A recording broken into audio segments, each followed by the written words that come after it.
I'm Nancy Showalter, and you're listening to Spirituality for the Politically Incorrect podcast.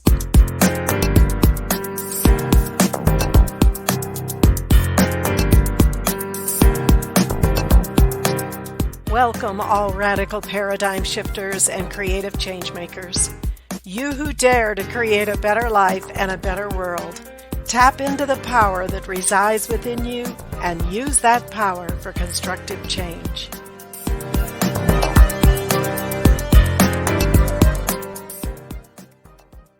Hello and welcome to Universal Laws Part 4, the Law of Cause and Effect. Now, some people believe that the law of cause and effect is really not scientific. It's kind of a new age concept, the law of attraction. But Albert Einstein actually has something to say about that. He says everything is energy, and that is all there is to it. Match the frequency of the reality you want, and you cannot help but get that reality. It can be no other way. This is not philosophy. This is physics. So that's his perspective, and I think it sheds a lot of light on those who think that the law of cause and effect is not a scientific law. This law is the third universal law that we're talking about today. And it's really been with us since the beginning of time. It's the most fundamental law of how the universe works. We know it by a number of different names. The law of karma, Newton's third law, for every action there's an opposite and equal reaction.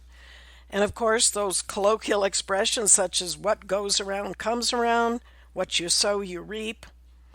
So this is really not a new concept at all. We also find that the same law being taught in a number of the world's religions.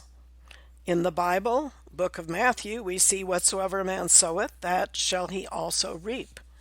In the Buddhist scriptures, it says, according to the seed that is sown, so is the fruit you reap there. From doer of good will gathers good.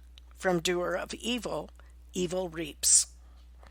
Foundational to this understanding of the law of cause and effect is the understanding of the law of vibration, which we talked about last week.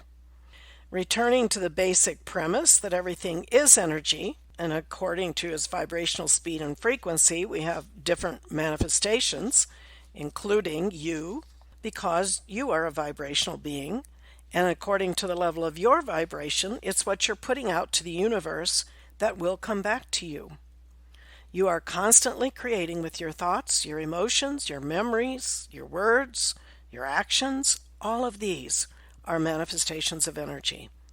As an illustration, if you had a traumatic experience at some point in your life and you've not completely released it, that energy imprint or record is still in your subconscious memory.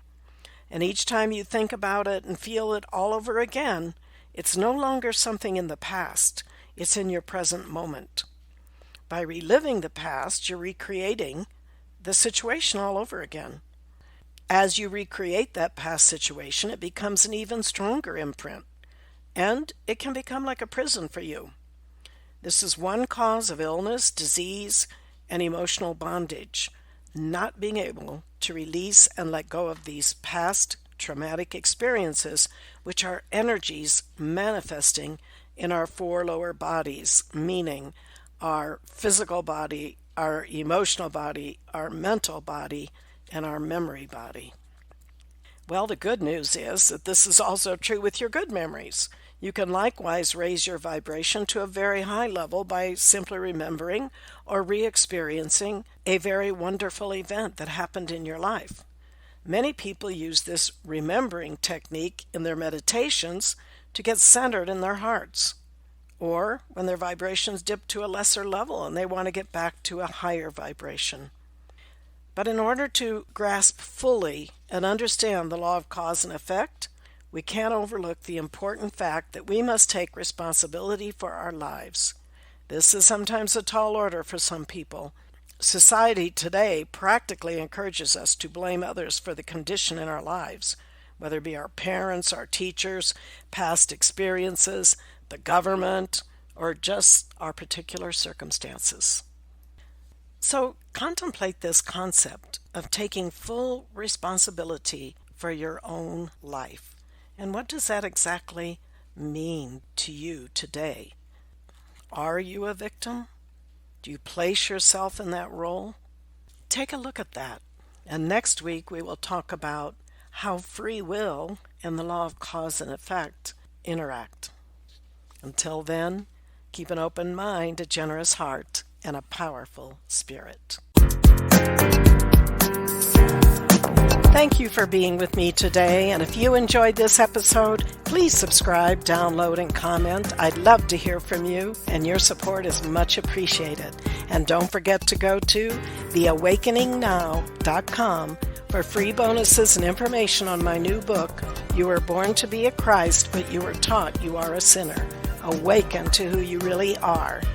See you next week.